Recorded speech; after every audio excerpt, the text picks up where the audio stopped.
Paul Gogo, vous êtes notre correspondant à Moscou. Bonjour Paul, quelles sont les dernières informations dont vous disposez quant à l'état de santé d'Alexeï Navalny? Eh bien, vous venez de diffuser un extrait de la prise de parole du médecin qui travaille en ce moment avec ses collègues pour euh, conserver l'opposant Alexei Navalny dans un coma stable, puisque c'est la situation dans laquelle il est en ce moment, dans son service, dans un service de réanimation.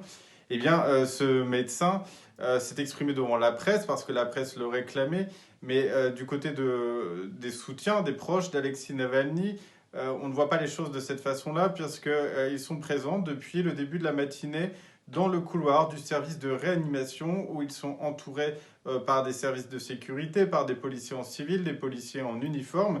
Eh bien, ces policiers, d'après les témoignages des proches d'Alexei Navalny, les empêchent d'avoir accès à toute information sur une éventuelle évolution de son état de santé, mais surtout des raisons de cette situation, de cette ce qu'ils qualifient, eux, comme un empoisonnement, parce que les médecins avaient déclaré ce matin être prêts à donner le résultat des tests réalisés à l'arrivée de l'opposant à l'hôpital à 10 heures ce matin. Ils affirment désormais que ces tests ne seront pas connus avant ce soir, ce qui alimente le doute dans l'opposition et notamment chez les proches d'Alexei Navalny.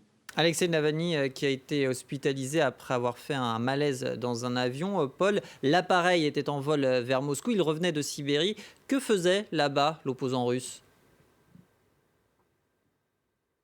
Oui, effectivement, les proches d'Alexei Navalny le soupçonnent d'avoir été empoisonné au moment de l'achat d'un thé ce matin, juste avant de monter dans l'avion.